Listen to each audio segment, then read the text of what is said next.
Two. Okay, Hard to Kill, episode 48. We're here with the one, the only Tyler Frey. How we doing, brother? Good, man. Trying to keep track of this NFL free agency. Oh man, it's the Pats are just looking rough right now, dude. How about Aaron Rodgers making the move, dude? You're gonna juice up that division for sure. Yeah, definitely. Definitely. That whole franchise has been dog shit for Rough, 20 rough. years. What about your boys, man? I haven't heard much over there. We gave Derek Carr a boatload of money and gutted our defensive lines. I saw that. What do you think about Carr? I was upset. I mean, I get he's got, I mean, We gave him $37 million a year. that's He's got 2 winning seasons. He's been to 1 playoff game. Do you know why he didn't go to a second? Because he fucking lost. exactly.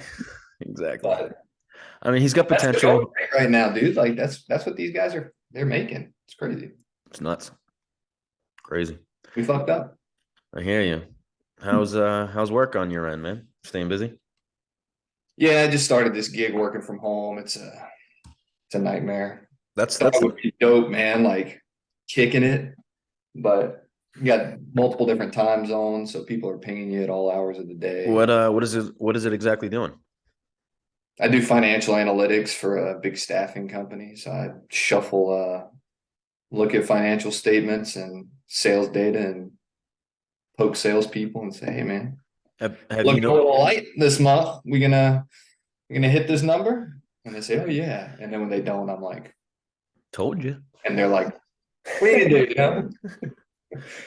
It's a So weird way to make have, money. have you noticed any like changes as of late with I mean the rumors about the banks and I mean presidency being how it is? I mean, is that showing you a lot of variables and ups and downs or Dude, I have no clue how we're really? not in a recession. Like Tell me about it. I graduated in finance. I don't claim to be, an expert in anything, but that like after the '08 crisis, we were stupid and smart. Yep. We went into the Marine Corps in 2000. I went in 2008. I think you were right before me that Yep. summer. Yep. So like we shielded ourselves from all that. Like we were Facts. guaranteed a paycheck. So we got lucky, but with all that, like I've never seen as much commercial real estate, even in my town, available. Like if you wanted to like open up a shop, you got your pick of the litter. Like it's crazy. I couldn't tell you the last time I saw this much commercial real estate. And we just got our booty cheeks clapped by like 2 hurricanes back to back. Oh, Like that's right. four of Cat 4 and then a Cat 2, and they were 6 weeks apart. And they crisscrossed over my city. Damn. So like, people are taking the opportunity to buy dirt cheap, destroyed properties and renovate them. But it's like, we just went to Houston like 2 weeks ago, and there's just shit tons of commercial property. Really? Is And that is that why? Because the hurricanes come through, knock a bunch of shit down, and then they just rebuild, or well, locally, yeah, but I mean, the pandemic, you had all these office buildings say, "Fuck it, man! Like, go home and work from home." oh, that's right.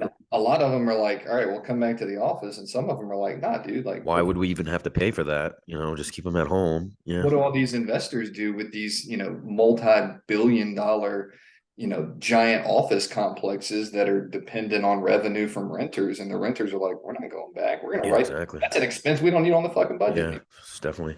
I hear That's that. like, I can't imagine how that hasn't instigated more turmoil than it has. Plus, we're cashing the checks for all those good stimmies that we I got. know. Seriously, It all had to come to an end sometime. They just keep printing money, bro. I Yeah, it's mean, not real. We're all just make believe. yeah, seriously. I don't know where they're getting it from, but and then what we do have, they just go ahead and ship right over to Ukraine.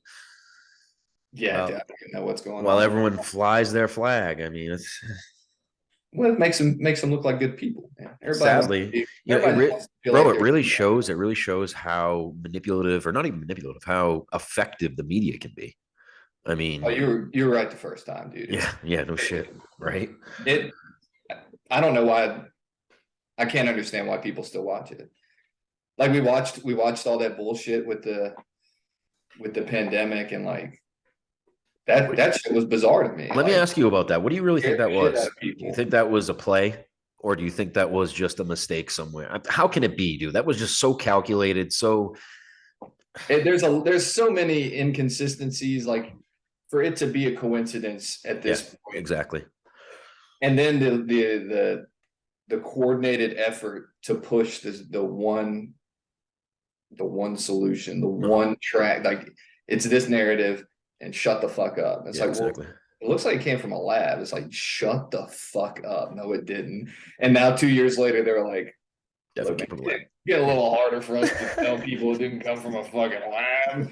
Like, oh yeah, it totally. And then like, dude, I mean, like, my sister, frontline medical worker, she married frontline medical worker, like, and they live in Austin, like downtown Austin. And like Austin for the past 10 years has been just sucking all this California business. California people have been moving over to Austin. So like I think the past 10 years it's grown in population like exponentially. Oh wow. But like, I went to her house for like my niece's birthday party.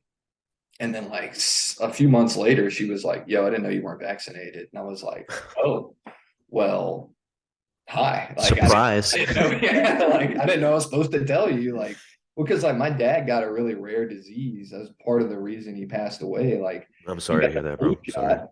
I mean, it was 15 years. You didn't kill him. He got the flu shot, like just as a precaution at the hospital, and he contracted this really weird like neurological disease called Guillain-Barré syndrome. It's fucking terrible, and that contributed to his death.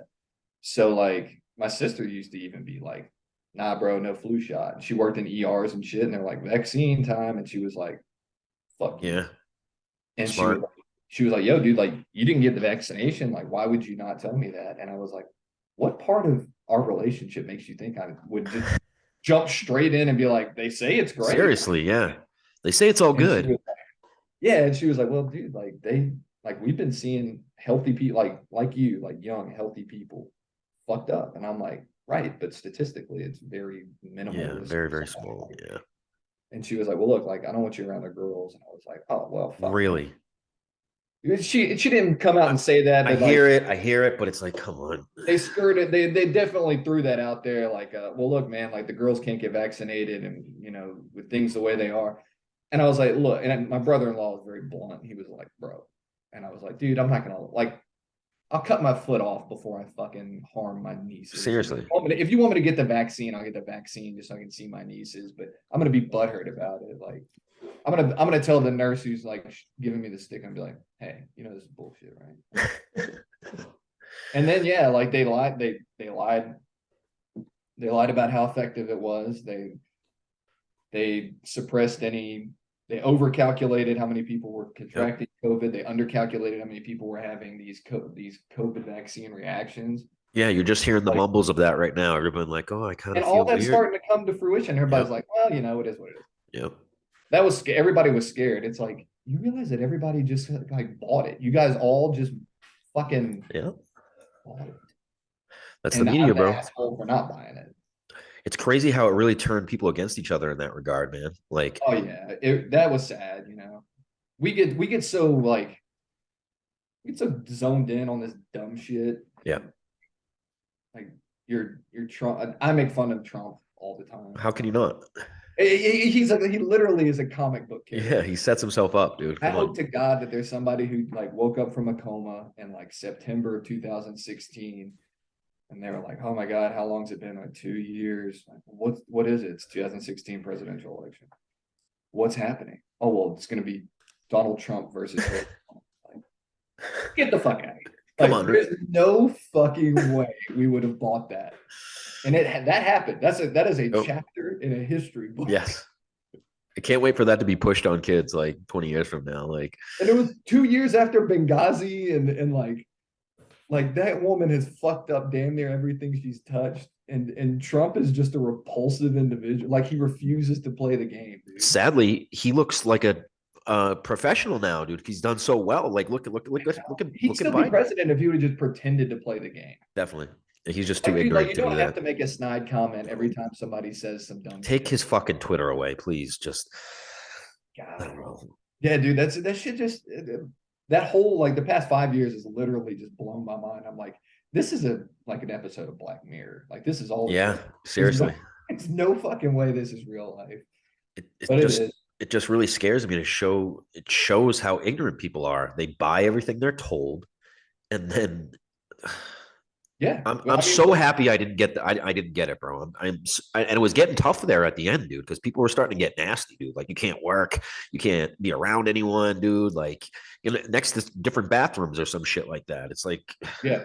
Well, yeah, and like what does that bring back? Like that was a terrible thing, dude. Like people were super and then they were just scared, yeah, like they that's really really all were. it is. And that's like I make fun of, like I said, I make fun of Trump, I make fun of liberals, like, but they all think they're doing the right thing. Yeah, They all think they're on the right side of history, and it's like, and we all demonize the other side. And it's I like, dude, know. that person wants like in people who are not privileged to have a leg up in life. Like for you who worked for everything, like you kind of you're upset about that notion, but at the Yeah, same time, like you both are good people. Like if you're exactly. fucking serious, and we get so in like it's tribalism, It man. is.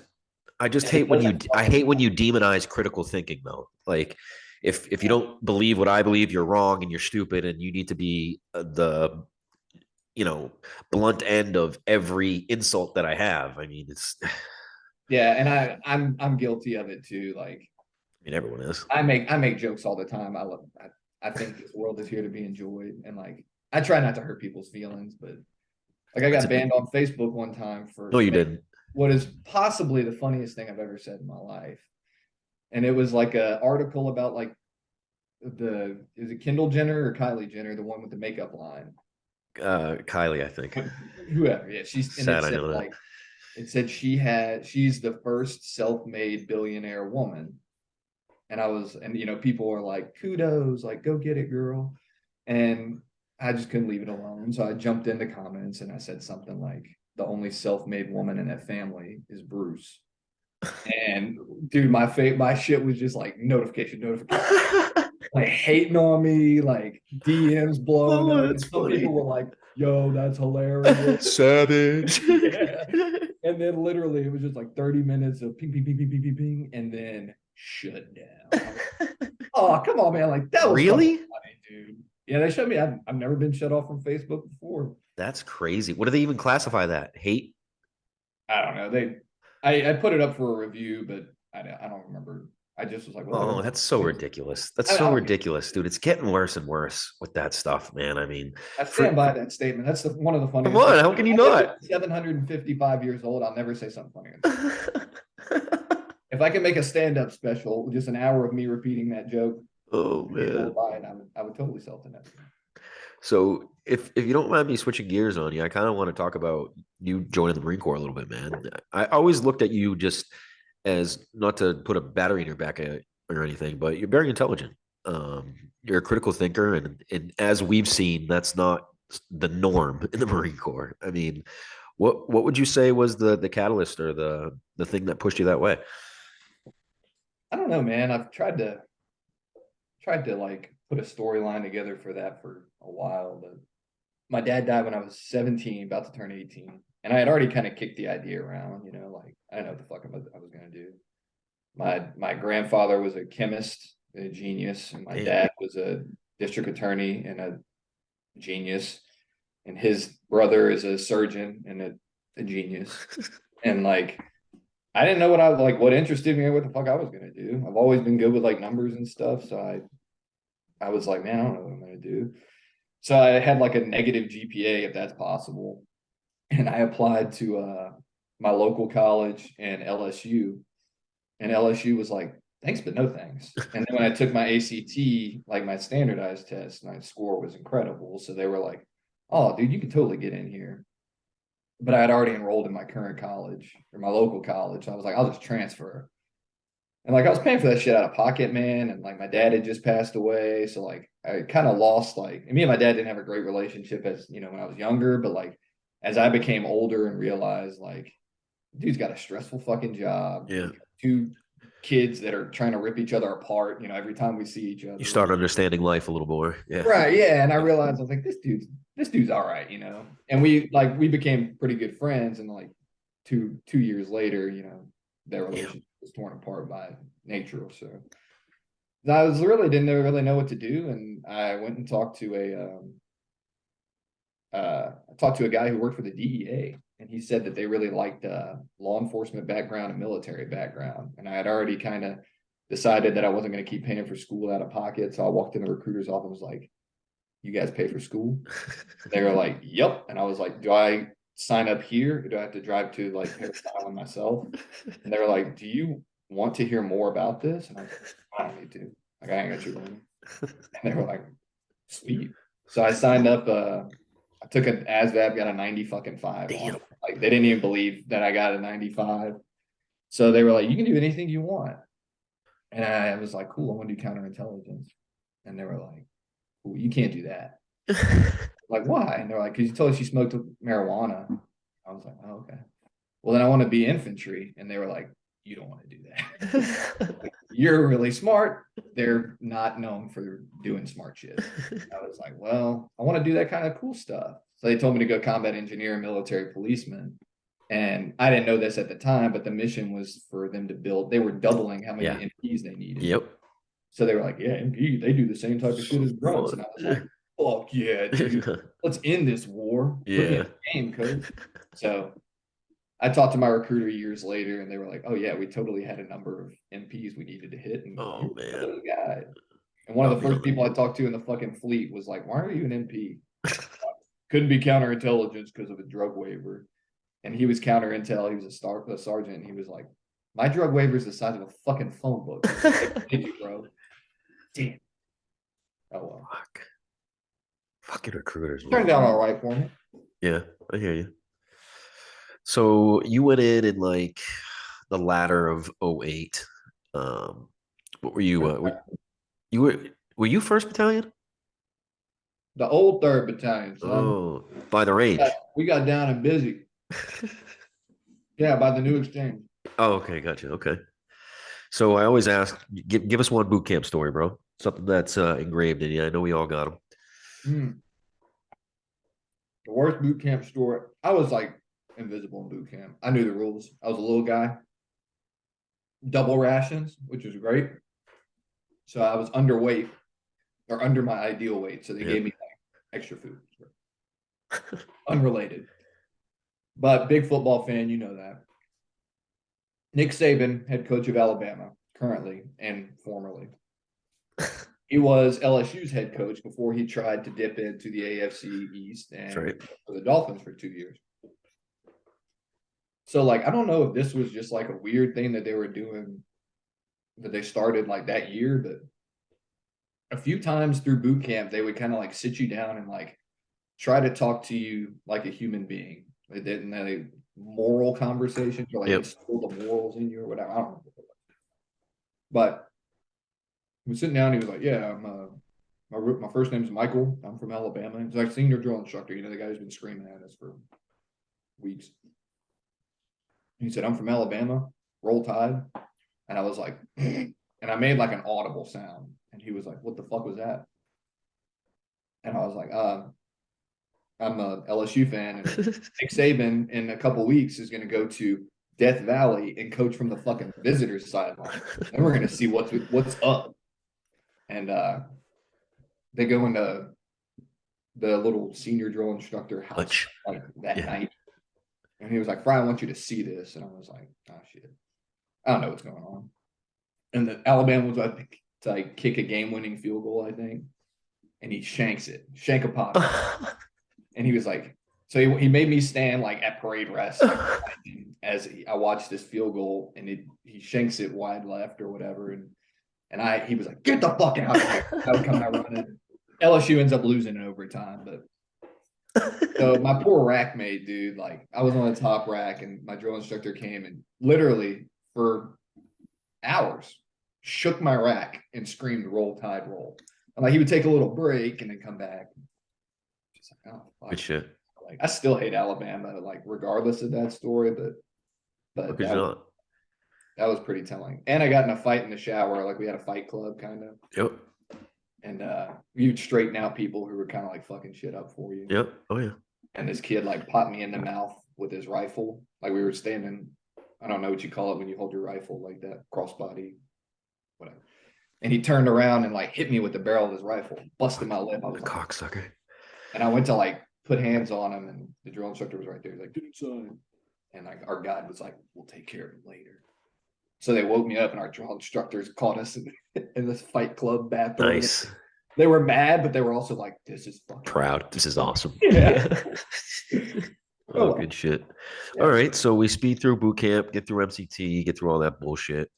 Where was your first stop off?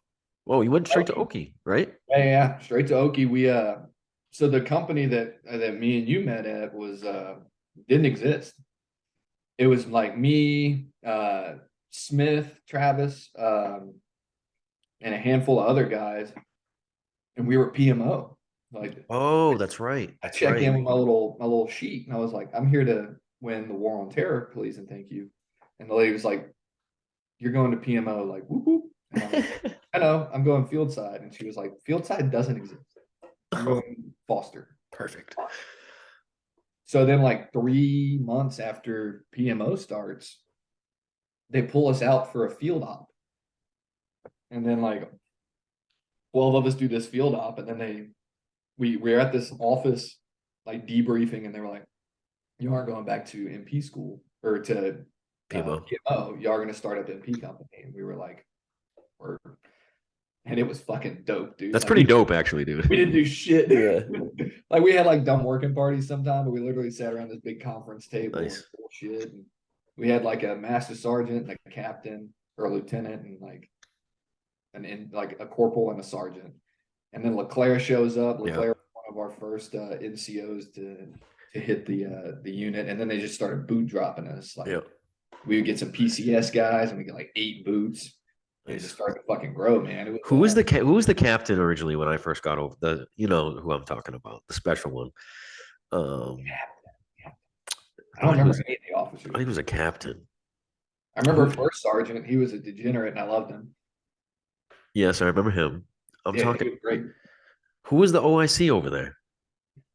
At PMO? No, at Third Marines, the field side, the company that you set up. Who was your OIC? Oh, Myers, I think was his name? Yes, I think so. Yeah, he didn't. I don't think anybody really liked him a whole lot. I don't remember why, but I didn't have a problem with him. He was never there. I never spoke to him. Clutch never there. They thought he was supposed to like get us some work, like deployments, and it took him a lot longer than it was supposed to, but it worked out. So I finally get over there, and I think right when I got over there, the word started going that we had a pump coming up. Or didn't a couple guys do an advance party and do a little 3-month thing before? No, that was unrelated. They so like that nucleus group went on this Afghan tour for it was like a 90-day or a month like I think they were mostly like FOB based doing doing training and stuff for Afghan patrol or army or whatever. And like all the guys that I started this company with get deployed. And I was like, oh, that sucks. Dude, well, I just got my ear ripped off. I don't remember if that had anything to do with it, but it wasn't ripped off, but it was like mostly ripped off. How did that happen? Basketball, white man can't jump. No, like I blocked this kid's shot, and then I hit my head on the pole, and my ear folded down, and like the whole battalion was there, like, yeah, this is fun. And then my ear was apparently just like, that'll do it. So yeah, I was stoned off my ass for like 3 months, and didn't have to get a haircut for like 2 months, which is cool. But perks the job. Yeah, like they skipped like 5 of us on that deployment. We were thank God they did, dude. Because I mean, it worked out way better for me. But I remember like me, Smith, Cisneros, like we were in that little tight nucleus group. Yep. Got passed up. Was Smith doing Smith things right when he got over there? Like, was he instantly? Did you know he was Smith? Always knew everybody and always like had the hookup everywhere. Yeah, and everyone in charge hated him. I love that guy. But there was always that savvy gunny. They'd be like, Smith, what you getting into? And he'd be like, you already know. No, but you know the Leclercs always would hate him. You know, like the corporal or the sergeant that tried running the show. Yeah. I love Travis, dude. Yeah, I do too. I That went to dude, boot camp with him, dude. I've been with Travis everywhere throughout the Marine Corps, dude. I've loved every minute of being around that kid. I just remember seeing him at the gym and being like, "Fuck you, man." Yeah, I know. Get that natural Such a strength. fucking athletic Yep. specimen, and I'm Yep. not. Get that Hate blackness running through him. The I know, darkness. man. I should have just gotten a little bit more of it. Like I'm an honorary brother. I get it, but still got like, still got some things I'm lacking. I don't think we're even allowed to say that nowadays. Oh, I'm totally saying. So okay, we get so yeah. It's. I was really pumped to get you on here just because to talk about like the opportunity that we got, man. It took me a while to really realize that not a lot of people get that. You know, like that was something that we really were lucky to get, man. Because usually, you know, you deploy, you get stuck on a fob, you pop out a couple of times, you do a couple of missions, you come back. You know, you don't really get to get engaged like we were. Like we literally lived outside the wire, man. We lived with these Yeah, people, and it, you know, as a young kid, you don't really realize what's going on while it's going on. You know what I mean? And something that really I've been stuck on, dude. Like Captain Donnerstag was like 26. Do you yeah, know what I'm dude. saying? 26 years old, and they put him in a position that is so much responsibility to put on like a 26, 27-year-old dude, and he just shined, dude. He was an absolute stud. I don't know. Tell me how you felt about that. Yeah, I knew I liked that guy from the jump. Like I know I'm not your typical like Southerner, but like I'm 30 minutes from the Gulf of Mexico. Like I'm from the deep South, and I could tell he was not as soon as you know. Like I think we heard a use pretty roughly, but like he also was like approachable. You Yeah. know, like I always liken it to the first scene from fucking from Step Brothers when I don't remember Dale and Brennan and Yeah. Yeah. they're standing in the front yard just staring at each other. You remember when like our group of MPs Yeah. got to California and we Yeah. met a group of grunts and we were just like, you have to call me Nighthawk, like, and then we started doing like training and You shit. want to do Like, karate in the garage? yeah. Well, then we started doing training and shit, and they're like, "Oh, you guys aren't retarded. Yeah, Like, exactly. you guys know your weapons." They definitely had that air about them when we first got Oh, there, dude, they dude. were You know like, what I "We're mean? not gonna fucking But they were fuck." like, "Here we go, dude." Yeah, Like, dude, this is a gun, okay? Point this at the bad guy, right? But they, you yeah, dude, put your we were in NVGs that in the Cali. 203. Yeah, no shit. No names, no names. No. But we were in that like that training facility in Cali, and Donnerstag pulls out his iPod or his computer and connects it to a projector, and his iTunes was up, and I was like, it was a very obscure band that you've never heard of. It's actually a band like it got a lot more popular. It's my favorite band of all time, and their like previous configuration, they used to go by a previous name, and I was like, what the fuck? And he was like, what do you know about them? And I was like, I know shit about them. And he was like, yeah, they're from New York. And I was like, yeah, I know. I was like, I've seen them, 12 times. And he was like, word. And like, we didn't really talk or anything like that. Drop But the like, band real quick, dude. Who was it? Coheed and Cambria, greatest band of all time. Really? Dude, my favorite band ever. I would not expect Dan to be all about him. Yeah, dude. Well, he's got a very diverse Yeah. musical genre, very well cultured, I Yeah, guess. definitely. But he yeah, dude. So we get out there and like I didn't. That was your first deployment too, right? Yep. Yeah, I didn't know what to expect, man. Like I was like, all right, man. Like so I guess we'll go out there and we'll just win this thing once and for all. So I mean, we get to one base and get like our vehicles and shit, and we get to another base and pick up some more equipment, and we drive to another base, and they were like, "This is where y'all are going to be operating out of," and we were like, "Bet." And then we drive to this fucking abandoned, like sketch ass compound. Yeah. It looks like every horror movie I ever watched in like the mid. We're all like, yeah, this looks good. Yeah, we can make something work here. The And then guys here definitely didn't die before us. we couldn't secure it. Remember, like we Yeah. stayed parked on that gate with the Yep. truck parked against the gate for like Yeah. Yeah. days. And I was just like, I don't want to tell anybody, but I can't even see over this fucking gate. Really Yeah, think dude, like really right think away, about that that though. motherfucker, like Really think about that though, dude. Think about where we were. We were literally on the intersection of two very dangerous roads. And things could have gone a lot worse for us. We definitely made it out by the fucking skin of our dicks, dude. Because that Remember was that. those Georgian guys, dude? Like How could I not, bro? Come on. they they just drove and we 7'5", 400 pound Kili Savagin. we had those engineers help us clear the 606. It took us fucking a week.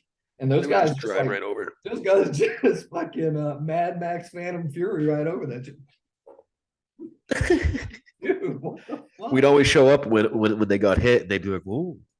Yeah, like I don't know how you guys are supposed to see these things coming. Oh, you can slow down actually. Yeah. Like, take your time, you won't die as much. So That's that's gotta be one of the things that you notice about Dan, man. Like the way he could fucking find. I mean, you shared the gun with me in Vic One, dude. You know what it was for yeah, him. dude, it was generally one of us in Vic One. So I always liked I mean it was kind of nice because there's no more competent driver Definitely. and there's no more competent leader. Yeah. Like we we just we knew they knew what each other were thinking. Yeah. We all I just always talk about that dynamic about those two. So we're talking about at the time Corporal Cervantes and Captain Donnerstag, and Cervantes was the driver always of Vic One, and Captain Donnerstag was always the A driver in charge of the yeah, patrol. vehicle commander. VC, yeah. Show some Command. fucking That's my. I respect. don't know what I was thinking. But yeah, just the dynamic between those two, dude. They often didn't have to speak. They knew what they were doing. They trusted each other to the nth most point where they could just be confident in each other, and just to be able to witness that, to see the job done as good as they did it, just made me confident in my abilities to a certain degree too. Yeah, for sure. Yeah, dude, and they were like a married couple. Like when they bickered, it was literally just like bickering. Like Yeah. they weren't really like animated with each other. No. But yeah, it was and then that ruined deployments for me. Like I didn't want to go on another deployment. Right. It was gonna Could be never match that. I was gonna be stuck with some first sergeant, like, let's do a gear check. It's like fuck off, dude. Like I hated all the dumb shit after that. And thank God I didn't get put on another deployment because that wrecked me, I think. I think I was spoiled. The belligerent. Yeah. Yeah, because like we would go on our own QRF missions wearing like Think about that. fucking booty shorts and I wore a Saints hoodie. Like But still, we held shit down though. Like we knew what we were right. doing. You know what I mean? Like that's the thing. And That was one of the things I loved about Donnerstag too, is like, hey man, like we've got P's and Q's to mind too, like, but also we're out here on our own. We're all each other have. And I'll never forget we lost a radio one time. I think somebody ganked it out of the COC or out of one of the trucks. One of the Afghanis stole a radio, which is like definitely what happened. It goes up to the fucking Pentagon, dude. Like, big deal. Yep. And we do all the Marine dumb shit. Like, we're gonna tear this compound apart. Okay. Say goodbye to a weekend. Well, yeah. Well, it's not here. I checked. We already know what time it is. And so we take all the seats out of the trucks, dude. Like we did everything. And then Donnerstag gets us all out front of the fucking compound and was like, hey, look, I know you guys have been busting your ass. You guys have been looking at this shit for 4 hours. But tomorrow I got to go to the fucking RTC and talk to somebody about this shit. So I'm asking you personally, not as your captain, just as your friend. Can you exactly. Give it one more look? And I was like, fuck yeah, I'll give it another look, dude. Like, because of the way you just approached me, I'll give it 2 more motherfucking looks. I hope you find that fucking radio. That common sense, that humanity there, or humanality that he had about him, dude, just made you want to help him out. You know what I mean? Like, just he kept it a buck with you, dude. And you gotta respect that. He was straight up, man. I hung out with him a couple years ago. Oh, hey, hold on 1 second, brother. I'm gonna hold you to that story, but I gotta change rooms real quick because I'm a cheap bastard and I have not bought the program. I should, you know what I'm saying? But I'll stand by. I'll shoot you the new coordinates. Stand by. Cool. Okay, so you were just saying about how you went to see Donnerstag. How'd that go? Oh yeah. We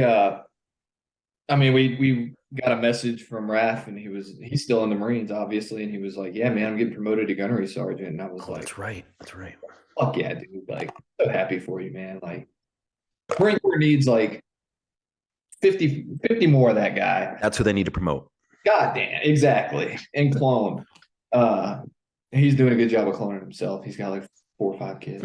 Real quick, just so the people know, describe Cervantes, please, because I've talked about him multiple times. I want someone else to just describe this individual, how competent he was, how Dude, just he had no complaints in him, dude. He just did. and he could get it done, dude. Like he was like he was a Latino MacGyver, bro. Like he would make it happen. Yeah. And it was always the dumbest shit that we ended up getting stuck with at the last minute after a long day. And he'd be like, okay, bro, we're gonna do this, and we're gonna, and He would made come it up, bearable to a certain degree. and then we'd be like, that's not gonna work. And sure enough, like he had a vision, and it always seemed to fucking work, man. Mhm. Like he just always had that ridiculously positive He's attitude. who you wanted your junior Marines to be around for that example to be set. Yeah, You know, you can bitch about it, and he didn't even bitch. Like we were the worst. facts. And we would mock your dumb idea. Yeah. You want to come up with a worse idea? Good luck, because that's the worst. Yeah, we were terrible, dude. If you had me, you, Cisneros, like in the crowd, dude, like you just fucked. I know. Dude. You know, I always sang Bishop's praises too. Oh, Bishop Bishop. never heard from. You didn't even know he was there. Yeah. You'd be He's like, we're probably gonna still in DRAM. entire building brick by brick, 6 feet over, so it gets a little more sun. And we'd be like, that's the dumbest thing I've ever heard in my life. What do you need sun for? We're in the desert. And Bishop would put his headphones in and be like, I guess we're moving. Just happy to be here. Right? But yeah, dude, I hadn't seen those guys. I hadn't seen Cervantes or Donnerstag. That had to be great just to bump into him, man. I texted Donnerstag like outside of our little group and was like, I got a shitload of money saved up and a shitload of vacation days saved up. Like, and he was like, dude, I'll go if you go. And I was like, let's fucking boogie. Riding. Yeah, dude. So, I hadn't seen them since we left the hospital in Afghanistan. Like they flew Talk out. about that real quick, man, if you don't mind. Yeah. So one of the last patrols that we went on with Captain Donnerstag and Cervantes, unfortunately, was I think we went down Route 606, took a little detour to check something out, and unfortunately, we took a soft hit. Frey was the gunner for Captain Donnerstag, and fuck. Well, nothing soft about that. So bring us through that real quick, man. Dude, that sucked, man. So we they had these berms. I know you know what I'm talking about, but I don't know your audience. They only have a very basic irrigation system there, and most of them are farmers. So like they grow what looks like a waffle. They call them waffle fields. So they'll flood this section of field, and then when it's from a pump, and then when it's full, they'll knock a hole and it'll flood the next one, and that's how they manage their water system for their crops. And they had, I think it was right around harvest season, so they were flooded, and we didn't want to get our truck stuck, and we were going back to the main road, and we were off the beaten path, parallel to the road, as we always did. And so we were like, all right, whatever. And we catch a choke point where you kind of have to hit the main road or you're going to hit the waffle field. All right, fuck it. And we had a fucking gap tooth on this. We had a straight hand gap on this fucking mine roller. Well, mine roller is it's a trailer pretty much that goes in front of your vehicle. It's the double pivot trailer. It's funny you brought that up, dude, because Donnerstag brought up that same gap tooth that it hit right under that. It was a fucking setup. So yeah, we hit a gnarly IED, and I'm the luckiest person on the planet because I was standing. What do you remember, dude? What do you remember from that? I just remember. I mean, did anything, what I'm more asking, did anything stick out to you? I mean, you're the gunner, dude. Like, it was just like another normal day. Like, I mean, nothing. I literally was scanning, and I looked down to tell Line Web or something. And next thing I know, there's there's shit everywhere, like haze, smoke or debris. And like my ears are just, and I was like, and then I kind of realized I was just kind of slumped in the gun, just like I guess unconscious. And I would just remember like looking up, my fucking 50 cal is pointed in a skyward Straight direction. up. Yeah. And I was like, and that's when it was kind of like, oh shit, this is fucking happening. And yeah, I hopped out and tried to do shit that I didn't know what the fuck was going on. And tried to go find a med bag, tried to help, with Yeah, Cervantes. that's what I saw you walking around, dude. Like, Yeah, I was like a space cadet apparently. Like I didn't know. I don't know what the fuck was yeah, going you were on. fucking out of it, dude. Fucking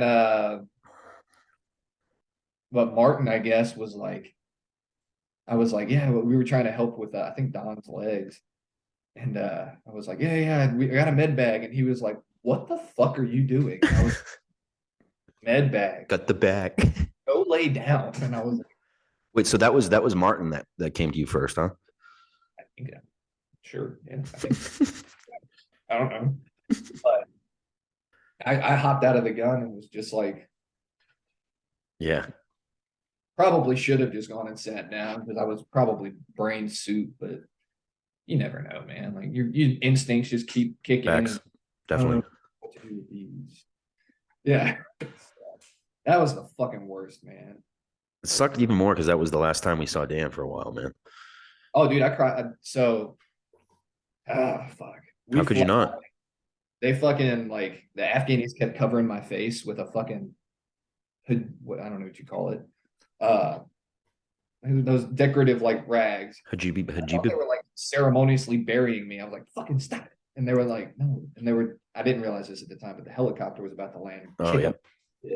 So they were just like doing the courtesy. And okay. So we fly to the hospital. We land, and the lady's like, welcome to Bastion, with her little British accent. And stupid ass Raphael was like, ooh, pizza. Like, lower body's mangled. And they send us to the fucking ER, and they really shouldn't have sent me in there. Like, Trying to they be cautious. cut Yeah. off my fucking frog top, and I was like, I can remove that, like no need to cut my fucking uniform. So I go to the fucking like DT and shit. In the middle of the night, they wake me up every like 30 fucking minutes to check my shit. And then like the next day, I go see Cervantes. He has like a fucking satellite dish sticking out of his. What exactly happened to Cervantes again? I think he shattered his ankles, right? Got some shrapnel up in him. Oh yeah, dude. His Yeah. back, his fucking lower leg was Fucked up. shitty. Literally, he had all these Hey, pins. yo, who we got here? Someone's joining us. Oh, is that Mr. Martin? There he is. Hey, what's up? Look at you, dude. I need a Oh, beard. Where'd you guys get these beards at? Tyler Scott Frey. How we doing, brother? Full government name out there. I got warrants. I got warrants. Oh shit. My bad, brother. So, Doc, we were just actually talking about when Fry got took a fucking rack to the head when Donnerstag and Cervantes took that hard hit. And he was just talking about how you were the one to find him, man. And Fry decided to give you a med bag, and you were like, "Get Fry, if you don't sit your happy ass down." I'll do what Yeah, you told. dude. Like, yeah, no, he almost got duct taped up. Like, we'll just say that. Like, dude, just sit down. Somebody watch him. We hadn't cleared the area, dude. You I know? know, man. I was a zombie. What, Yeah, dude, I know, brother. Doc? What do you remember about that, man? I mean, I asked Fry like, what was something that he, I know it's a difficult question to ask, but what's something that you remember from that? Did anything stick out from the patrol? He said, no, nothing. But last thing he did, he looked down at Line Weber and he just was in a cloud. And then the first thing he saw was you basically coming up and assessing everybody. So what's the first thing you saw in that scenario, man? Dude, fuck. Because I mean, obviously we got a little bit, like, and I'm not taking anything away from anybody. Like, we got a little bit of that concussion in the vehicle, so it kind of like knocked us a little bit, and we're like, "What the fuck just happened?" And I looked out and I saw that all the doors in the vehicle were blown open. And I just, like I said, I've told this story on the podcast before. I didn't even grab my rifle, dude. I just fucking grabbed my bag and I ran out. I was like, And, first one I saw, well, Stone was like basically he's halfway out of the vehicle, screaming, obviously. And Dan, I saw Dan and I grabbed Dan first and pulled him out. And it was me and Williams, actually, the ones that ran up to the truck first. And then I'm yelling to Raph because I saw he was already out of the vehicle, even though, Yeah, he was he pulling was all security, jacked bro. up. Limping around, pulling security, being a Fucking savage. animal. He was. He wasn't limping, dude. he was in the prone. Yeah, yeah, But I'm exactly. yelling at him like, dude, like I'm yelling at him through the shot hole under the vehicle. I'm like, dude, are you good? Are you good? Are you good? And he's like, I'm Well, not dude, bleeding. I don't I'm know if you okay. guys remember, but it was starting to get dark there, dude. It started getting like feeling Yeah. kind of Yeah, it was spooky like there, right. dude. It was right at like starting to be sundown. Yep. I mean, and in a situation like that, dude, like I don't know if you guys remember, but whenever it like turned dark out there, Got you could tell, sketchy as fuck, yeah, man. the It was boys like the started coming streets out. was talking. That It was, dude. Yeah. Like, it's a fact, dude. That ties in directly because something that do you guys ever notice? I mean, I'm sure you do.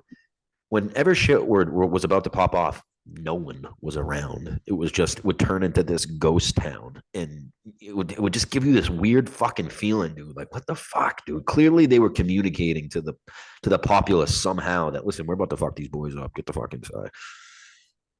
yeah, dude. It was like I said, man. It's such a bizarre like little section of time, and we had such a I know, weird ghost. Thank right? God thank God we did. Like it was so Yeah. cool. When I think about it, it really was cool as fuck. Like You've had time to think about it, Tyler, and I always ponder this all the time. Like, and it gets more and more like crazy the things we did because yeah, you don't realize it at the time. You're just trying to be a Marine. You're just trying to do what you're told. But yeah, holy shit. it's crazy, dude. Like some of the dumb shit that we did. Like Oh, dude. the worst was that like that one QRF that we went on. I remember Where are we going down? Route 1 or 606?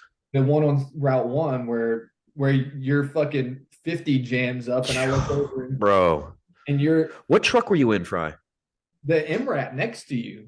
So So I I never told asked you this, dude. So when we first started engaging, what the fuck happened to you? Because I remember you I were right. wasn't in that. I wasn't the gunner of that truck, dude. So I never told you this. So, or I maybe we just never clarified because I remember we talked about it afterwards because your fucking ricochet happened. I thought I lost all my fucking teeth. So we just got off a fucking gnarly patrol, like Yeah. a deep patrol. We sat on an IED for Yeah. fucking 4 hours. Yep. And so we get home and we're like, food, maybe watch a fucking movie or something. Yep. And then fucking QRF. God damn it. And it was kind of just like grab your shit and go. Like, Yeah. really, like we knew where some people were going to be, but everybody else was just like, get in a fucking truck and Yep. get busy. And I hop in the fucking seat because I had been standing for 8 fucking hours while everybody else was sitting there looking at fucking videos while we waited for these DOD. So I get down in the seat and I nestle in, Yep. and old G, God bless him. For anybody who has not been introduced to G, he was our communications specialist The most stubborn bastard. and was not our best weapons expert, to say the least. So whatever. And at this point, like we really hadn't gotten that busy with the Taliban yet because it was cold when we got there. Yeah. They're not. I mean, like they're committed to their cause, but also like you're not gonna go fight. Yeah, come on. So this was one of the first like, ooh. Yeah. And so like I was like, I'm sitting down here because by the time we get there, they're gonna fucking leave. No, not this. No. So we're wrecking shop on. We take an assault line, like again, I don't know who's listening, but instead of going in one row with your guns pointing different directions, go in a line and point all of your guns. Yeah. So real quick, what I remember is we saw where contact was coming from. I ID'd it, and we all oriented left, and then we just were like, all right. Yeah. Engage. Yeah. But so like we start going, and I'm like I hear rounds coming from your truck, and I was like, ooh, because again, at this point, I've been stuck behind a gun for months. No one to shoot. So I'm like, we caught these motherfuckers. Yep. Light that shit up. Yep. G. Nothing, dude. And I was like, what the Hey, fuck? G. Yeah. And so I all I hear is him like groaning. And we started to hit those waffle fields. So like we're going 50 fucking miles an Let's hour. slow this down real quick. Real quick. Listen, I always wanted to talk about the waffle fields. Okay. Listen. Engaging the Taliban scary, running over IEDs is scary. When you are driving at night, going over 50 miles an hour on these fucking waffle fields in the gun. Now, A nightmare. Now, But, gunners' dude, harnesses sorry. are tight and they'll hold you there. Sorry, we had cushions on our seat, bro. Bro, My bad. That was a beating, bro. Oh, dude. Me and Nick, I swear to God, I'll still do it. It's probably going to happen. I'm still going to tattoo gunner legs. Got to. Because we were very Dude, proud of that. dude. Like, you see somebody who's not familiar with the gun and they're just getting rocked. And you see like somebody who's been standing up there once or twice a day for fucking months and they're just like, they look like a fucking Olympic skier. Yep. Right. So see, that's why you were allowed to skip leg day, bro. Never skip like that. I used to skip. Gunner's legs are a thing though. And yeah, dude. So yeah. I was so mad because nothing was happening, you know, like we finally So weren't you the ones that went bulldoze into, or was that Cisneros? I pulled G out of the fucking gun. Oh, you did. I get up in the gun and rack a fucking 240 and put the shortest fucking burst of round into the back of this car. And then I was like, rack again, nothing. I look down, there's no cap on the ammo can. So this 240 can is we've left a trail of breadcrumb fucking 7.62 chain. That's not, dude. That's not. I don't think they articulate enough how hard it is to shoot, even if you have the T&E on the gun when you're going over a waffle field. T&E on a mounted, no fucking chance. But anyway, so yeah, like now I'm getting rocked, and like I can't even get my fucking. G's got his rifle. I can't even get my rifle because it's in the cab of the fucking truck.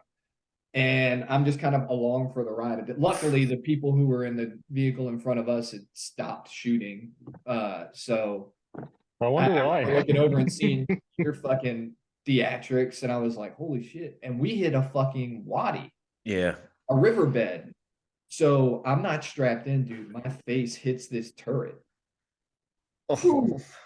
And that was my first concussion of the when Tarango pulls me back into the truck and he said, dude, like all I see is the toes of your boots. So I pulled him down. Your legs were like limp, rock solid. Like never felt anything. And I was like, he was like, what do you remember? I was like, I just remember doing this. I would have bet good fucking those chiclets. Oh, really? Damn. I thought I knocked them all out. I smoked that turret. Because what I remember, dude, I remember looking back and I saw your lights and I saw you chirping with a 240 a little bit. And then I looked back after 2 minutes, no lights. I was like, oh shit, dude. What the I was fuck so happened? mad. I was like, yeah. I was so butthurt, man. Definitely back to the compound and like my cheek was bleeding and I was remember that. Man, my fucking face hurts. And then like, your face hurts, motherfucker. A fucking Taliban shoot me in the head. And I was like, what the fuck are you talking I remember because we were all kind of shook when we got back. Yeah, we kind of shook when you get back, dude. Like when you get in a situation like that for the first time, you get the shakes a little bit, you know what I mean? And then Frey started talking about getting rocked, and everyone was like, "Did you see that?" It's a very unique feeling, and I've never been able to match that adrenaline dump that we had in that moment, dude. It was just, and I gotta say, I'm beyond happy that you guys were there with me. I'm thankful that you guys shared that moment with me, because definitely the most intense moment of my life, and I appreciate you guys being there with me, man. Absolutely, man. We went through what a weird phase of growing up, man. Right? Seriously. Yeah, no shit. No shit. No bullshit either. Like, oh, there's plenty of bullshit. Stop it. Yeah. We had plenty of fucking fun, but at the same time, dude, we did. When you're older and you take a step back, you're like, holy fucking shit, man. Like, and I didn't realize how like significant it was. You don't. I was dating a girl from West Virginia. Unfortunately, no, I'm just kidding. West Virginia's Did not she known have for, teeth? yeah, West Virginia's not known for their pretty people. And we went to this fucking like diner, and this old crusty dude was her a regular there, and her fucking he was like, oh, he was in the Marines, and he was like, oh yeah, I was in Vietnam, and I was like, of course you were, sir. Let me get you a cup of coffee. Mhm. And he said he was in Way City, and I was like, oh no fucking shit, bro. He was like, yeah, I remember Colonel Christmas was and I was like, do you understand like how significant? I was like, I work in South Carolina on Paris Island, and there's a range named after Yep. your battle. And he Yep. was like I could see like that, like he literally separated his mind from the conversation we were having, and he went to fucking Way City. Yeah. I was like, this motherfucker doesn't even know that he's like a part of history. Like he doesn't even fucking That's know. wild. And I've talked to people who done their research on, the conflict in the Middle East, and I didn't even know how close we were to the fucking to the Helmand province until we got there, and I was looking at the fucking Blue Force tracker. I was like, oh, because we So were supposed to go we are really in the most dangerous place of the world right on now. Earth.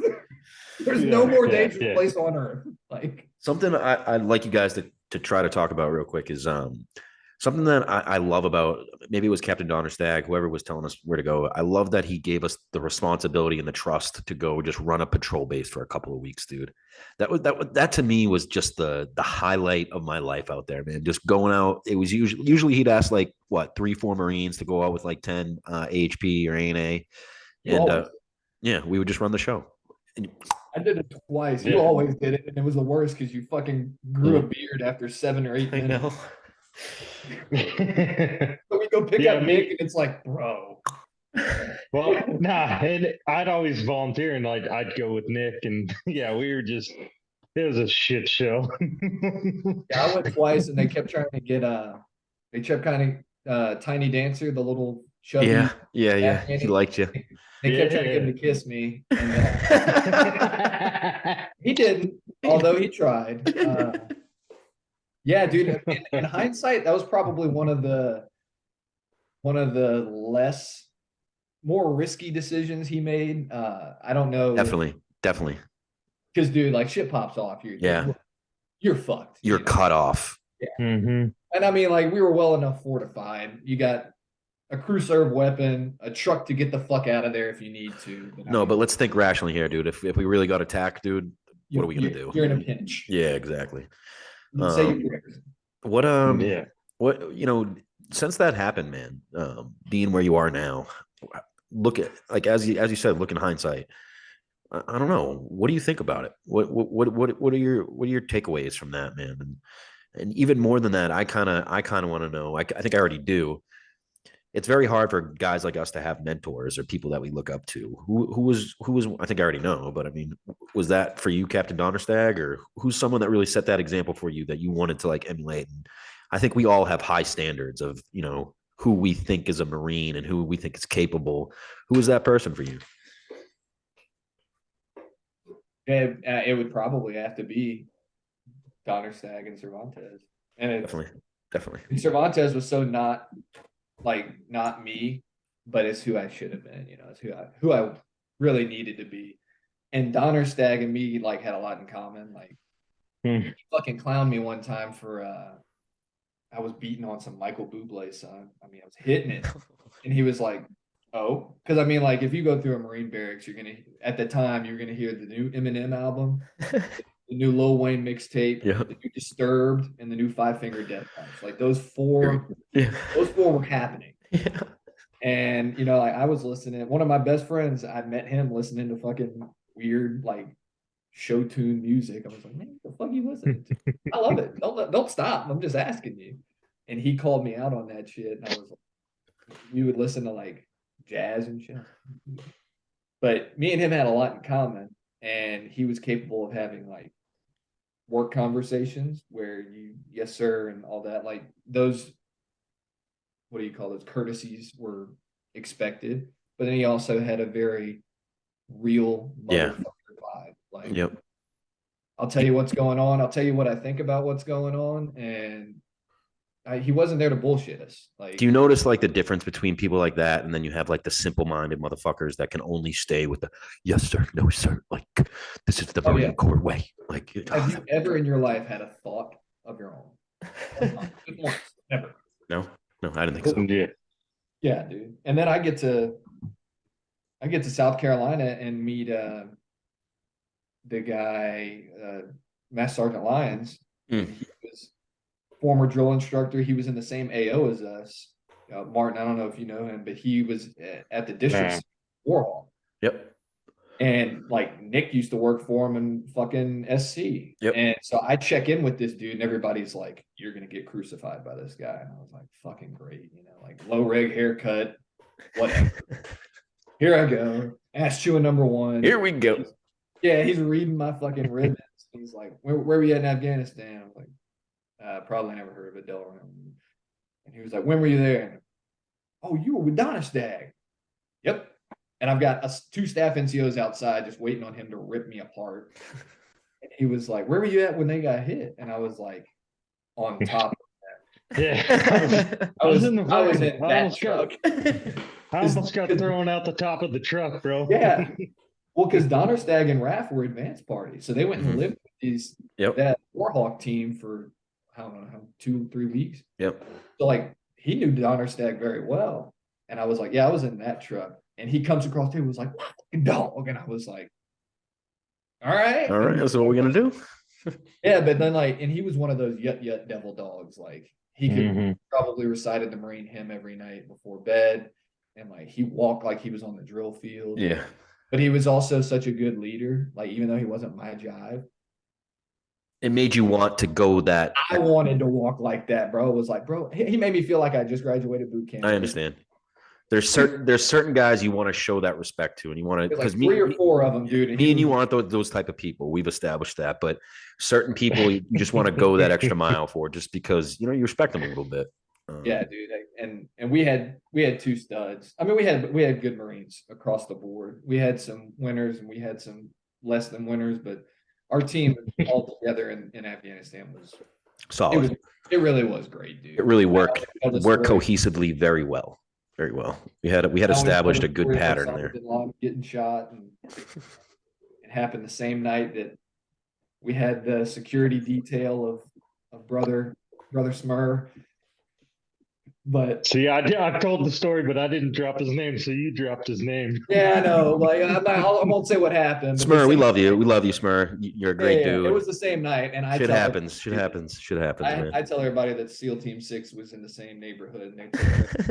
And yep, that's exactly what I told him too. Remember, Fry, do you ever have like the thoughts? Because I know you're a critical thinker. Like, what do you think was really going on at that time, man? Because I think about all the things that I saw over there, and I always keep in mind the op tempo was so high. You're not giving a fuck about the variables out there at the time. You're just worrying about the guys, to your right and left. But what do you think was going on in Afghanistan when they were there, man? Because I mean, I know that I'm not the only one that saw the blacked out private contractors doing their own thing over there. In fucking Land Cruisers, son. You know what I mean? $20,000 robotic guns, dude. Like, what the fuck was that, man? I mean, honestly, as far as objectives go, I have no idea. And we'll never know. I mean, most Americans know that John F. Kennedy wasn't shot by a fucking crazy person in a theater in northern Texas, but nobody knows what the fuck happened. Everybody knows is dead. Like, that's a fact.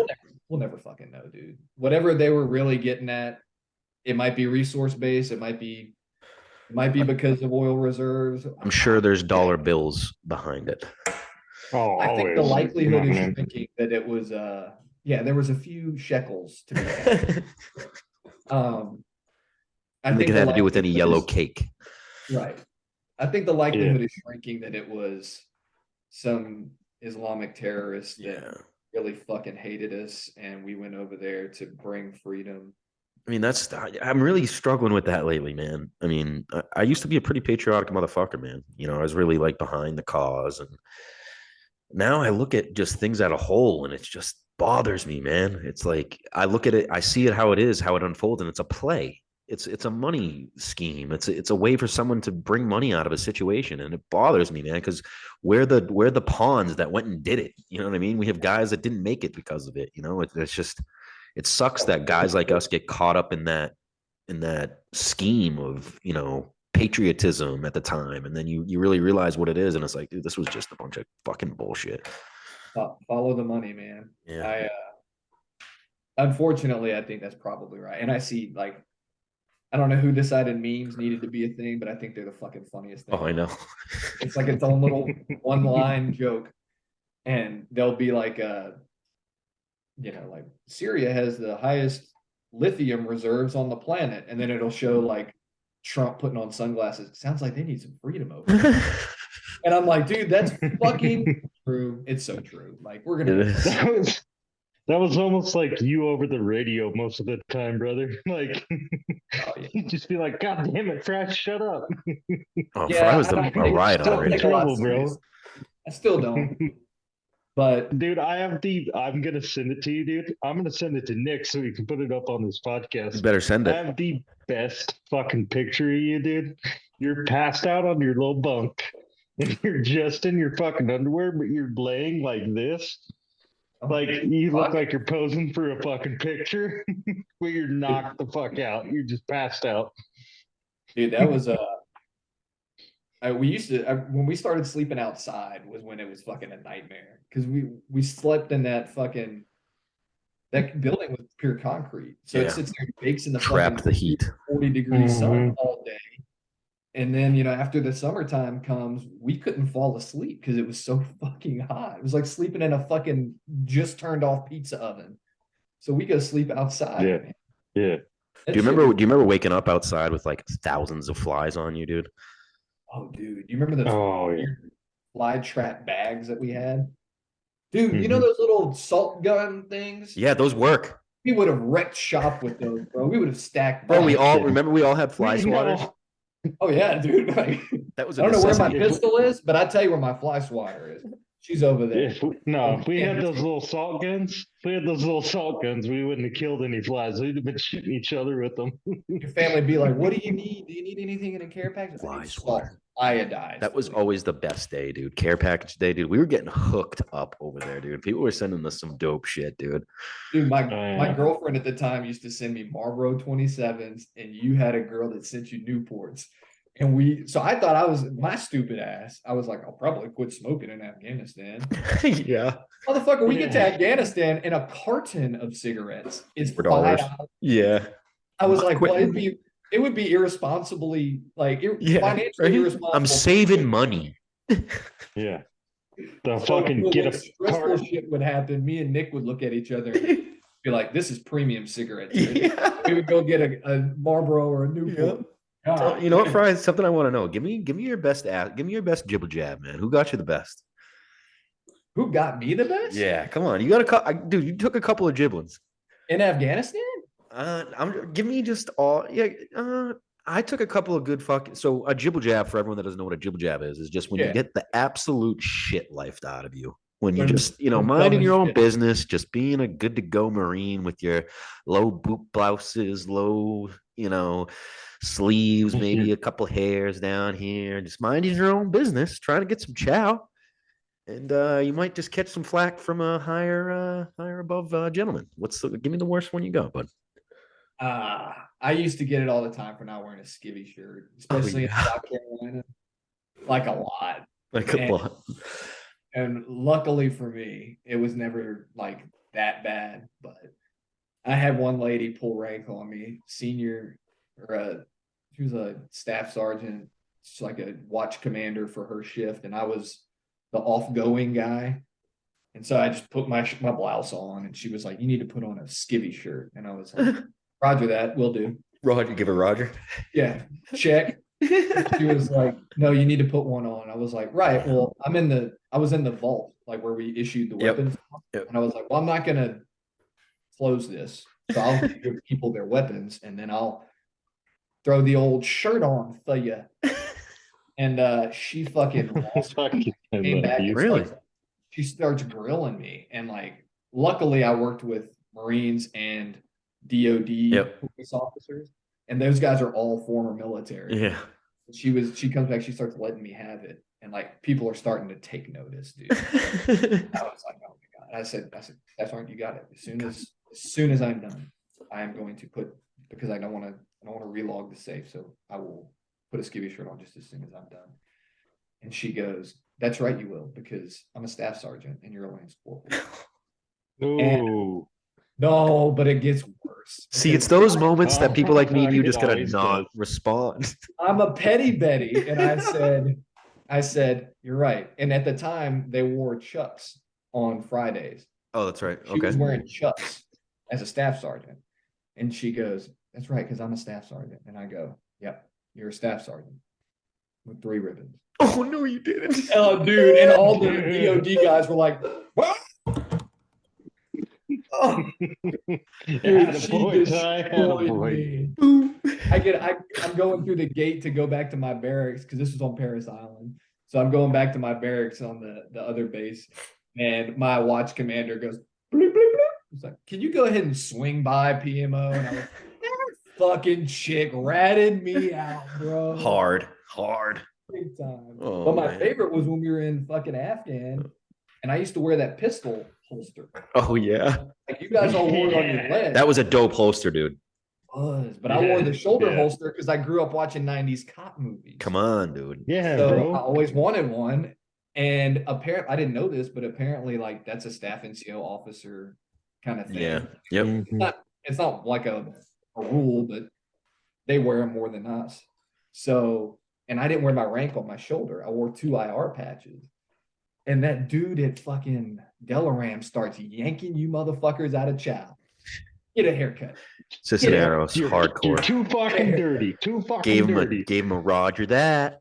Dude, he starts lighting you motherfuckers up, and I'm just standing there in line like, actually, my hair looks pretty fucking good. And he comes up to me and goes, "Who are you with?" And I was like, it was that first sergeant Beagle or some shit, maybe. Bam, Beagle. That's what it was. Beagle, yeah. That's what it He was. was like, "Who are you with?" And I was like, "I'm with Road." No, no. "Are What you did with you say? Donnerstag?" And I said, "Yeah, first sergeant." And he goes, "So these are your Marines?" And I was like, "Yeah, first sergeant."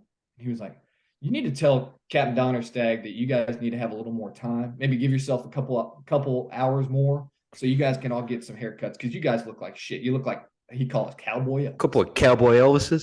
And he let everybody get back in line. So it was like me, Cervantes, Not Johnson. me. Yeah, dude, we all go sit Me, around this table, and fucking then I you was guys, there, yeah. you guys had to pretend like I was a lieutenant because I think he thought I was a fucking LT because he asked me, "Sir, who are you with?" And I Oh, was that's like, funny. Oh shit. I'm with Road. Oh, yeah. And I should have given him like a, "All right, first sergeant, don't take it so hard, buddy." Hey, have you tried this peanut butter whiskey yet? Dude, I've got way too much whiskey. Like, I got into a habit. Like, my friend's wife is the GM of a huge distributor down here, and so like she would hook me up with some stuff that's pretty hard to come by, and I'm like, "Ooh, give me," and I was drinking a lot of it, and then like I kind of just like What is that? stopped drinking. What is what? What is it? What kind of whiskey? This is fucking Blanton's, but I have like I've got like pretty hard to come by shit that I really don't even fucking drink anymore. I've got a couple that I haven't cracked the fucking seal on. I've been like, I want to, but I'm like, ooh, I'm saving that for something. Waiting for that moment. Yeah, dude. But So, Raph is coming out here next month, dude. I was gonna put this by you, and we're thinking about driving down. He's gonna fly into Logan. And we're gonna drive down to see Cap. I'm gonna do a little episode with us. Would love for you to join. I'll shoot you. What'd you say? when next month? Oh, let me see. Because I would very much enjoy that. That would be nice, huh? Dude, that was honestly the weekend of Raph's promotion was like the best. Tell me about that a little bit, dude. I didn't really get much out of you. We didn't do. Did he look like a stud or what? He was like, well, I mean, like he didn't look as good as me, but who does? You're right. Oh, dude, it was great. That's right. They were holding these paper signs outside the fucking airport that said like "Welcome, Lance Corporal Frey" or whatever. No way. "Welcome, Tyler." Oh yeah, dude. Like we went and we didn't even do shit, man. Like we went to his promotion ceremony, and like he was just his own regular fucking self. And He hasn't changed a lick, huh? oh, but he's still like you don't want him to. No, I know. He was sitting there telling his Marines, like, yeah, like I'm a gunnery sergeant now. You know what that means? I gotta work harder. And I was just like, God damn. Never change. Never change, pony boy. Yeah. Yeah, dude. And then we went riding 4-wheelers.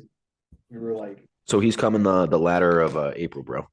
One of the I'm like really actually I'm really booked the beginning of it. I'm going to like opening day for the Stros. I think I'm supposed to go to He told me to pick a weekend, either the 21st, the 22nd, or the 28th and 29th. later's better because I know All right. I'll tell him the last week of April then. boogie. Cool. That goes for you too, Yeah. Martin. If you want to come out here, Yeah, dude, we're gonna take a little trip down to Donnerstag's. I'm booking it. I'm booking it. Let's get an Uber. Louisiana to That'd be a Jersey? pricey one, bro. Yeah. Yeah. I got Colorado to Jersey. Fuck. don't pay 'em. Make sure they send you a small, feeble driver. Yeah, like- no, I'll just pick you up. No, I'd Ty, like to- I'll just come pick you up on the way, bro. There you go. I'd like to definitely get the Cervantes Donnerstag dynamic recorded. I'd like to see those two. Yeah. You know what I mean?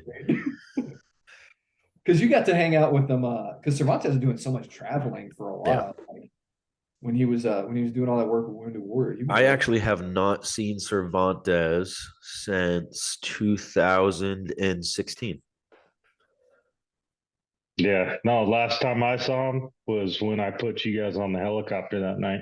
Yeah, dude. I hadn't seen either of them since that day. That's what I was saying earlier. Like, I go tell Donner, or I go to fucking Rafi. I'm in my fucking underwear, and I'm at the hospital with Raph, and he's like, yo, did you call your girlfriend? And I was like, fuck no, dude. I'm not telling anybody about this ever. And at the time, all the Okie guys thought we were going to go back to Hawaii. Yep. That And sucks, go to dude. Yeah, dude, that was miserable. And so my girlfriend had been in contact with Raph's wife at the time. So he was like, you need to call your girl. And I At was the like, time. nope. Taking this to the fucking grave. And he was like, she knows. So if they're talking and this comes up, she knows you were there and you don't want her to hear from somebody else. I was like, oh, fuck you. So I had to call home and be like, look, I'm not dead. But then right before I checked out of the hospital, I wanted to go check on Donnerstag because he had to get his like spleen removed. Like he had like 2 or 3 surgeries. Yeah, dude, he was fucked up, man. This fucking like Filipino doctor was like, who are you looking for? And I was like, Captain Dan Donnerstag. Oh, he's right over here. And I mean, like, sedated, bro. And he was like, no, he's resting. And I was like, it's fine. Like, I'll write him a letter or call him later. And he was like, don't worry about it. Captain Donnerstag. And I was like, Oh, you woke him up? he wakes this motherfucker up. Like one less spleen than he had when he went to bed. And I was like, dude, Well, I mean, you only have 2, right? No, I'm just fucking around. Yeah, pretty sure you get a 6-pack. You have one. I'm not sure. 6-pack? But he was like, yeah, I'm sitting there with like, it was like a fucking movie scene, dude. Like Donnerstag's all butthurt, and he's like, I'm sorry. And I was like, Of she I'm did. sorry. And he was just sorry that he couldn't finish. Like That's all he cared about, man. He just wanted to be there. oh. Yeah. I used to tell bro. people like that was the last time I cried. As a man, I can say that was the last time I fucking really fucking cried. That's a real moment, though, man. Oh, Seriously. my God, it was heartbreaking. Seriously. It doesn't get much more real than that, man. Because that's all I wanted to do. Finish with the boys. Finish what he started. Yeah, that dynamic hasn't changed a bit, dude. It's I went down to see him I think last month to do a pod, and I got him on the phone with Dre, and they started going at it about politics. It was hilarious because Donnerstag ain't no punk, dude. He knows a lot. yeah. Well, that's what he was talking about. I don't know if he was talking about studying or if that's what he did study. But we shared a hotel room in Arizona, 2 beds, and Sure. yeah, a bunk beds. What is it? Foreign relations he went, or international? That's what he was looking Yeah. into. International relations or something Yep. like that. And I was like, Well, Dre has this thing that he believes that China the CCP isn't real. They're not communists. And that's a rough one. We will never know. Yeah, exactly. It's true. Like I'm I hear dating you. from Ecuador. It is embarrassing how little we know about other people's culture. Facts. I'm like, Yeah, I'm facts, like, facts. Ecuador, that's a really pretty African name. Just Right, from right. there? Like, no, it's not I that can bad. try. But literally, like, it's funny too, because like I go to the grocery store with her and she FaceTimes her brother and she's like fluent Spanish with her brother. And I see these ignorant whites and they're like, God damn Mexicans. And I'm like, actually, this is an Ecuadorian. She looks like a Mexican. What's that? She's not. And then also, she's a fucking mechanical or a civil engineer with a master's in civil engineering. Really? And she's here legally. So kindly fuck off.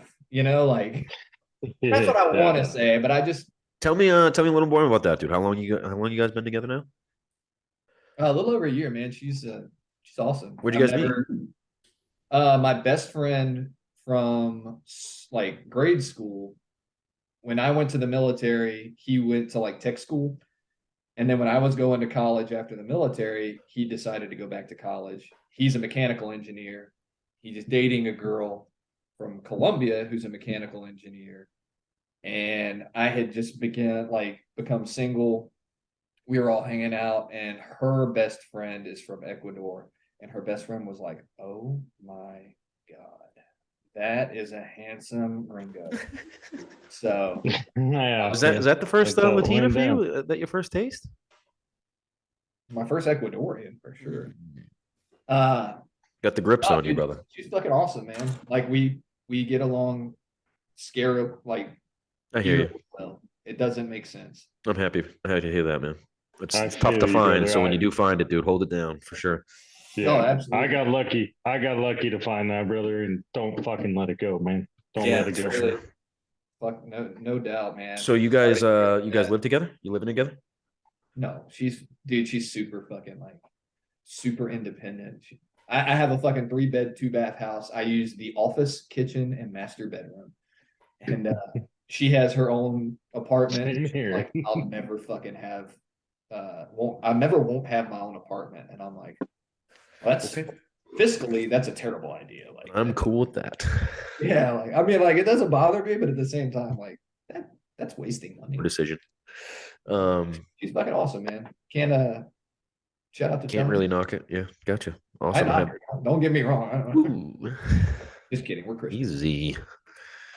We're good. All right. So let's try to go into this a little bit. I know this isn't easy to talk about, man, but yeah, you've been in some real situations in the Marines, man. How has PTSD affected you? How has it affected your family? Is it something that you deal with? Like for me, it's a day-to-day thing, man. I have my good days and I have my bad days. You know what I mean? But Absolutely. would talk about it a little bit if you will, if you don't mind. Yeah, man. I don't really have as bad of problems with it as I used to. And when I first got out, I was drinking a lot. Like, and it was like it was bad. Yeah. I would put away enough alcohol to where my brain would stop working, which was the goal. I mean, like it's not like I didn't know what I was doing. I hear you. But I had Yeah, I got you like, on that. vivid fucking dreams, and like sometimes I would be afraid to fall asleep. Like I would wake up after a dream and didn't want to go back to sleep. I know the feeling. And so I would just Yeah, like yeah. sit there and do like when that happens, when you're on your fourth day banking 3-4 hours of sleep, you now want to disembowel anyone I you get- fucking I meet get who has that. mildly inconvenienced you. Yeah, I hear that, bro. And I don't know, it was obviously we've all seen really dark sides of humanity, really. Yep. And we've seen the shittiest parts of the world and the shittiest parts of the human race. I think that I understand that now better than I used to.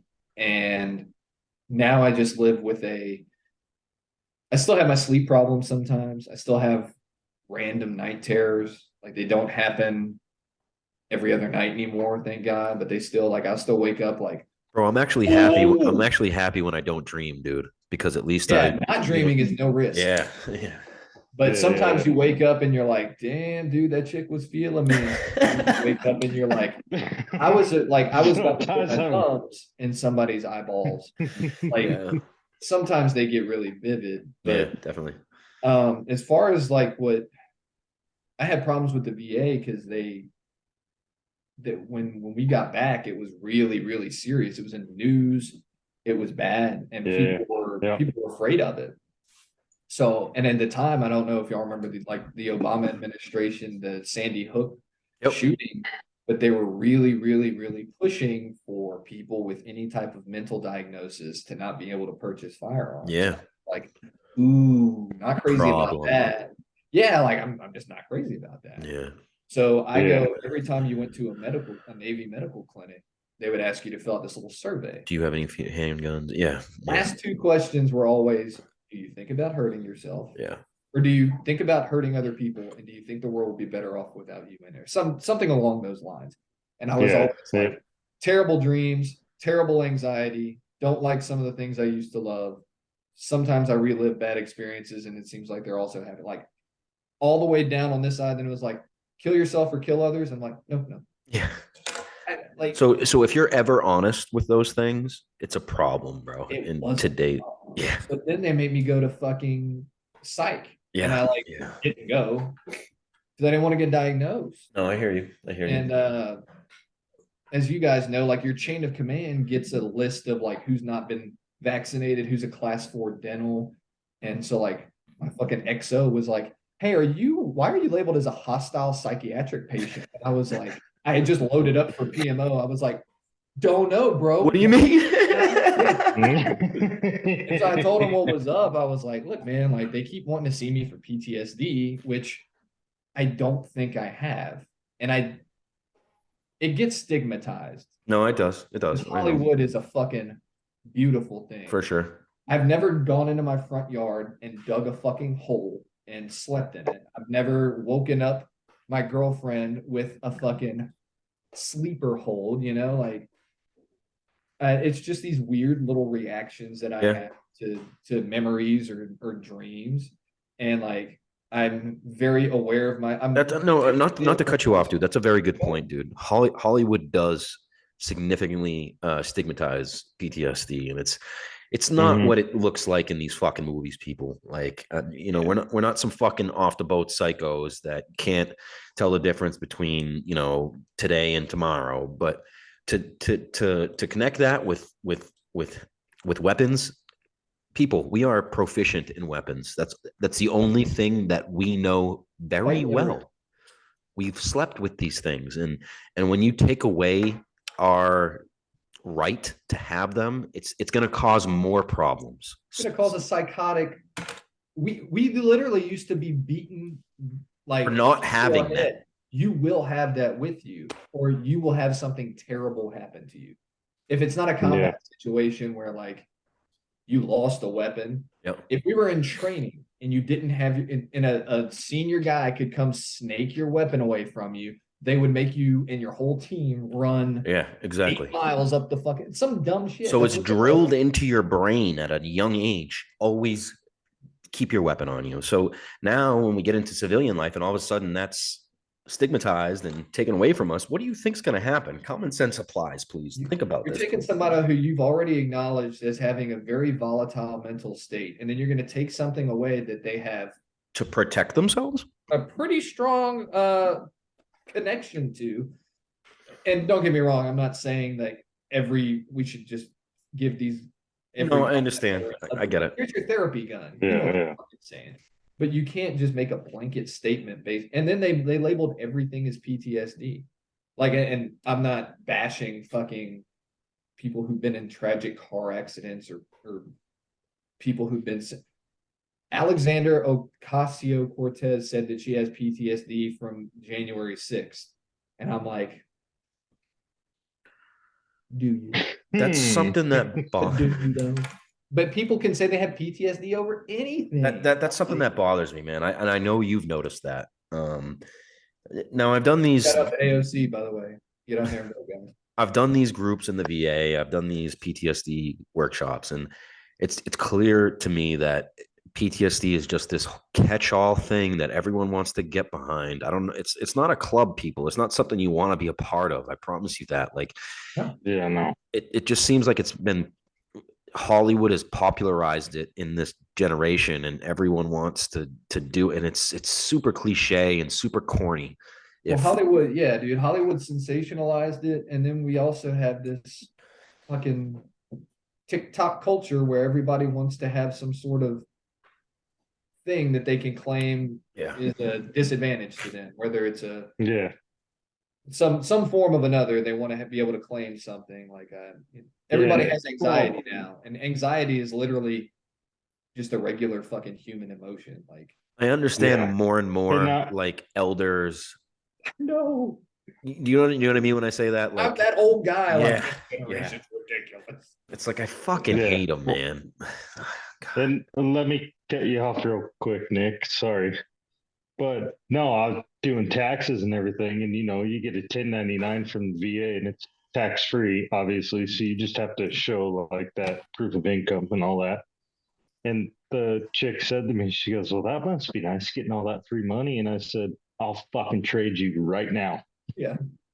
Like, I'll fucking trade you right now if my body wasn't this fucked up and my mind wasn't this fucked up. I'll trade you right now. Because trust me, it's not nice. Like, it is nice to get that money, but at the same time, it's like, if I could take it back, as far as the injuries and all that buddy. go, I would take those back. But I'd go back to be in country with you boys any fucking day of the week. No, I get it. I hear you. Honestly, I don't think I would trade. I mean, my knees are fucked. I got a bum shoulder. My back needs either spinal fusion surgery or this ridiculous stretching mechanism that I do regularly now. Like, I wouldn't trade it for the world. I think it gave me such an incredibly unique life experience that I like that you just said that. That most people don't have. You don't have the stories that I have. You can't tell me these things, and I wouldn't trade them for the world, bro. And I remember being in college and having young cats be like, we were all studying together. One of them found out I was fucking like 30, and they were like, "What?" And I was like, "Right, I'm 30 years old." And they were like, "Holy shit, man." And I just casually said, like, "Yeah, when I lived in Japan." And they were like, "What the fuck did you just say? You lived in Japan, or you went to Japan?" I'm like, "No, I resided there. Fucking lived there for quite some time. I've also, spent quite a bit of time in Afghanistan, where most of the people there weren't really excited to see me." So, I mean, I've seen. You got to think, man. Like, I don't know how many of the statistical ratio of Americans that are service members or veterans or whatever. I don't remember how many of them qualify as combat veterans, which they deployed to a combat arena. But I would imagine it's even 10% of combat veterans who deployed to a theater have actually seen combat. Bam. And it was probably even smaller than that. And that you're right. You're right. You're right. When we went to the intel briefs and shit every day, dude.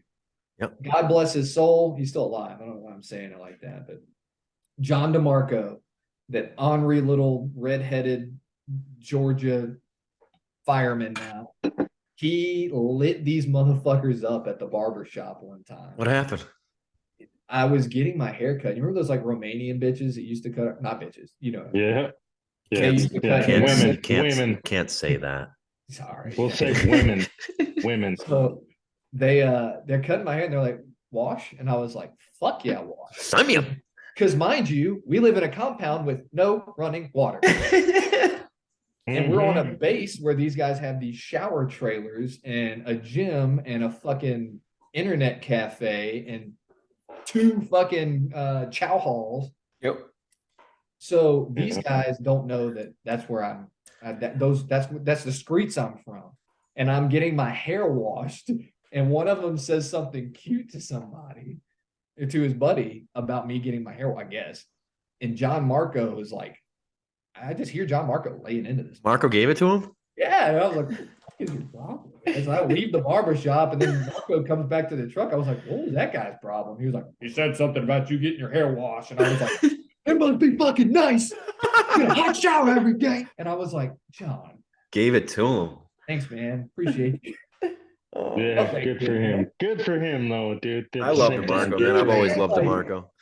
Dude, that guy is a Dr. Jekyll and Mr. Hyde. Oh, I know, dude. He'll get fired up, dude. And it takes nothing. Oh, yeah. I love him. He came to South Carolina with me. Like, did he? Yeah, me, him, Smith. We all ended up at Paris Island. So I've always liked DeMarco. Small world, dude. I like it how he stands on what he means and what he cares about. Definitely a good dude. Even when he knows he's wrong. Yeah, he'll keep on going. Can I? You can always edit this out, Nick, but remember when him and Johnson got in that fucking fist fight? No. You're talking about Johnson and Smur.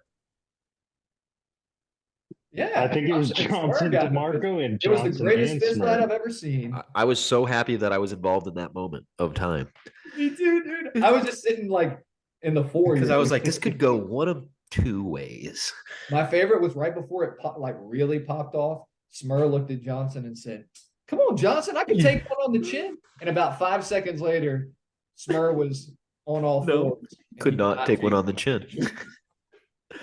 But that was like the best UFC fight we could have not had to pay for. You know what I mean? Like that, just in the moment of time that we were in, everyone was just like, "Oh, sweet." Dude, you know, it's like toxic, and I hate myself for thinking it, but I know it's true. Had we all had, or like 5 of us would have just had like a little GoPro on at all times. Oh my God. And then we would have had like 2 little cameras set up. Imagine that. Confession room. Bro. Like the TV real show. world Afghanistan. Yes. Would have been litty. Yes. It would have, dude. I think about that constantly just because I started this podcast, dude. Yeah. Talking about we got to go out here, fucking police call because we got a general come. Fuck that general. Just all the shit that we talked, dude, and all the like the nefarious bullshit we did, dude. Come on, dude. That would have been a. Dude, it would have sold. Come on. Yeah, I'd be talking to you from my private fucking jet. That's what I'm talking about. Oh yeah, dude. It would have been. But it was so fucking like. I mean, that was where people really stopped being polite and started. Yeah. Like.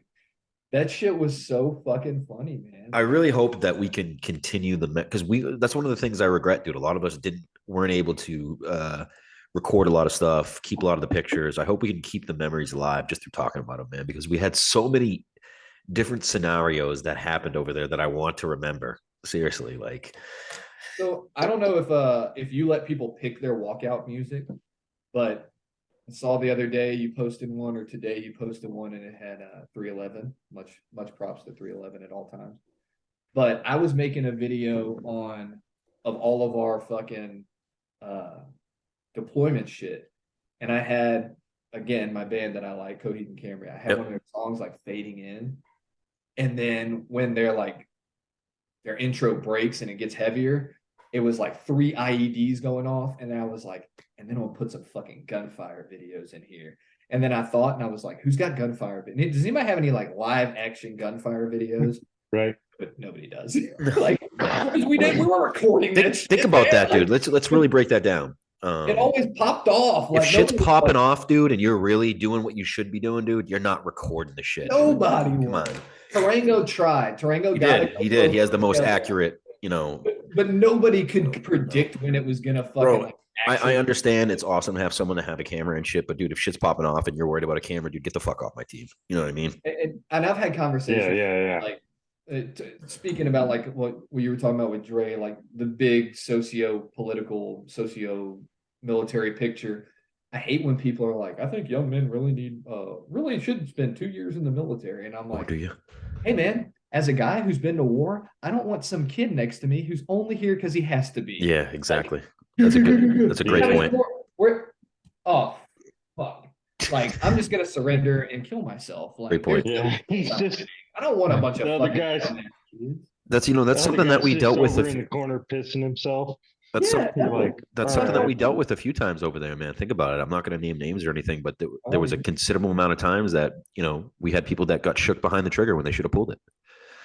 Yep, I can definitely think of a couple. That's something that happens over there, man. And I don't know if that's something That's within the themselves. normal human response. It's exactly. It's not normal to want to fucking murk a motherfucker, dude. Like I don't Well, care how that's tough you what are. bothers me the most is that if, and it's probably like you still would expect a bit of that in the military. Like there's probably some people that just aren't going to be able to fucking. How can you not? Yeah, exactly. Don't be that guy who says, "On my last deployment, I was always the fucking trigger man." Yeah. And it's like, cool, you need to be the trigger man. And when trigger man shit happens, it's like, nope, you've now fucked everything up for Yeah, everybody. exactly. Be Exactly. real and tell us exactly what you're all about, and we won't put you in that situation. But Yep. and not saying that that's what happened to G. G was getting rocked in the fucking gun. God bless him. Poor guy. No, but it's happened to a few individuals that I know, and Right, I right. know they've Yeah, had the. I don't want y'all to think that people be clipping shit. I don't know where G lives. He might live down the street from me. You might want to call. No, but that's happened to two individuals that I know that they've had the the clear with the rules of engagement. They were in the right and they froze up behind it and they gave me that face. You can see it in their soul. Like, Yeah. nope. Yeah. He's checked out. You're not about it. The worst was that fucking I made the idiotic comment at a fucking intel brief one time about that fucking Taliban guy who was living with us. Oh yeah. Fucking, I remember his name because it fucking popped up and his name was Bismillah Jean. Yep. And I was like, cool. So like he lives with us. And at the time there was like actually 2 bunks down. there was mucho reports of these guys getting like now think about that, Frey, because Donnerstag knew that.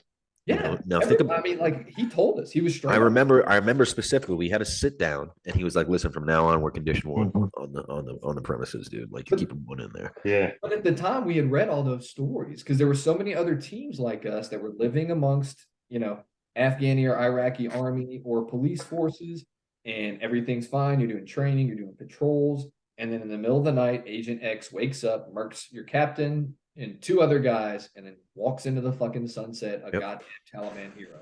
Yep. And it's like, yo, did you just tell me that is now not only a possibility, but a likelihood? Yeah.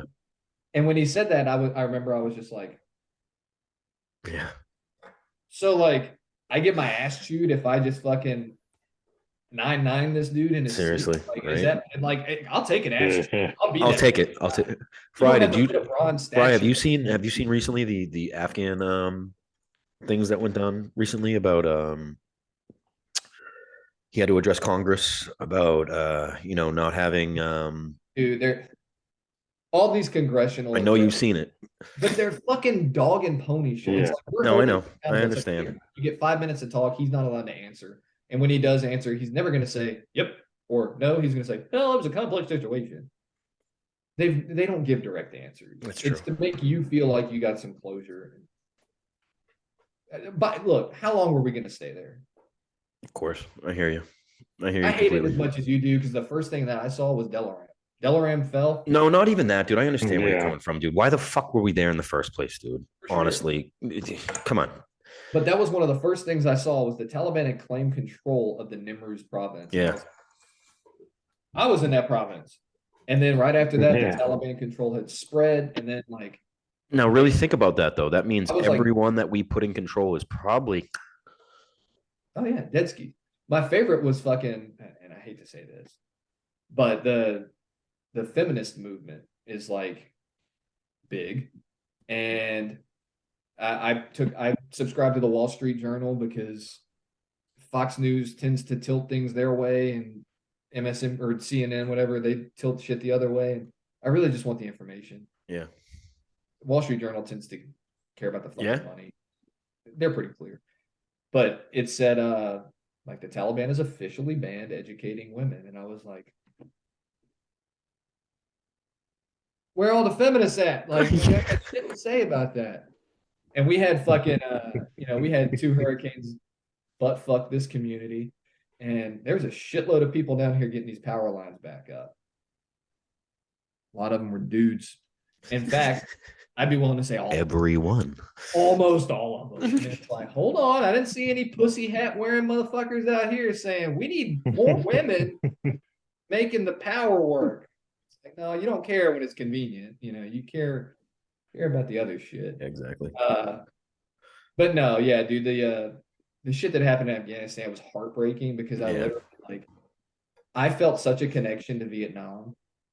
And it's terrible to say that because I don't know what the fuck those guys went through, but I kind of understand the dynamics of society that they came home to. And we didn't have a big protest. Nobody was protesting us going in Afghanistan or Iraq. Like there was some hesitancy and there was some pushback, but there were no people like shitting all over. Yeah, I hear you. The U.S. military for what they're doing. They're monsters. And like I saw Dre today posted about the My Lai massacre. Like, I'm sure there's a small story of something like that happening in the Middle East, but like, we didn't see that type of pushback from society. But now seeing the downfall of the conflict that we supported, it's like the curtain drops, and you're like, it was all for fucking. Unfortunately, bro. Much nothing. Like that's really what it's looking like, buddy. Man, like it does suck. But it's a gut punch for sure, man. Yeah, and luckily, like I don't wear a black band. Luckily, like nobody that I was very close to passed away. We had a guy in our unit, Nick and I's unit. He went on the same deployment that we went on, but that's right. After us, Palacio. Yep. And he got to our unit, I think, right before we left. So I really didn't know the guy. I didn't either. Everyone, but a lot of the guys from our unit were like really upset because he was KIA, and they were like, "Do you want a bracelet?" And I was like, "Be honest with you, I didn't know him. I didn't take one. I didn't really know him like that." And that used to really piss me off. Was especially when we would go to the big base Delaram, and I would see these guys walking around well shaved, well showered, at the gym, eating well. And I'm like, their mom thinks that they're fucking out here, dude. Like they're out here.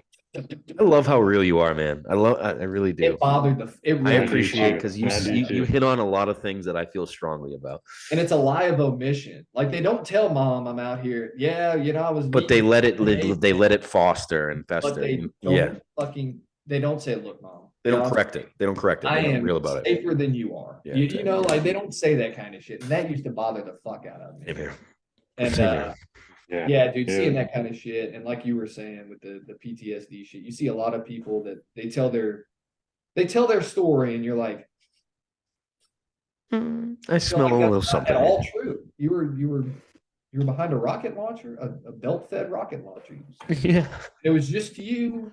It was you and a general. That's crazy. Smells fishy. Yeah, dude, like that kind of shit. It bothers me. Nothing bothers me enough to really ruin my fucking day anymore.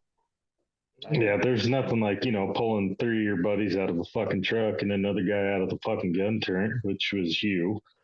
And you know what I mean? Like that's y'all real. motherfuckers done that.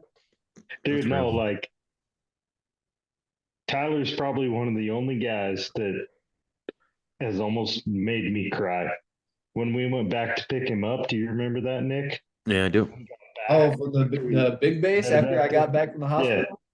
Yeah. I hugged you. I was like, motherfucker. I was really happy that we got him back, dude. I didn't think we were gonna get him back. It was just nice that we got someone. I didn't either.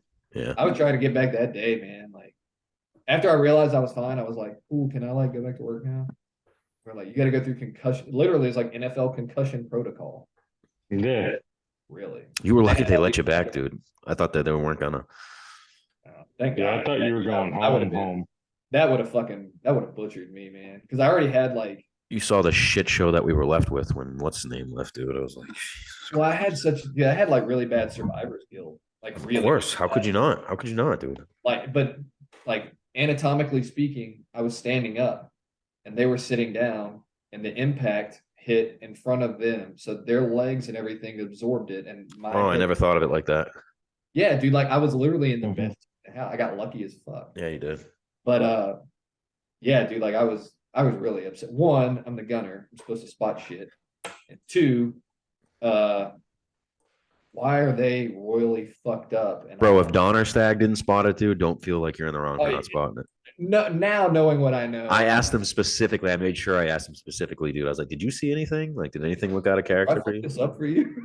Just so I could give you shit, Yeah. But no, he didn't. So you're good, bro. You're in the clear. Yeah, dude. Yeah, you're all good to go, brother. It is what it is, man. Like I said, I wouldn't. Obviously, I wish some things would have gone differently. No, of course. But I I think we can both say we're just happy we're all here still, I'm man. just telling. I'm out here telling my truth, and Oh, stop. It's- Stop it. our story's fucking cool, man. It really It is. is. It really is.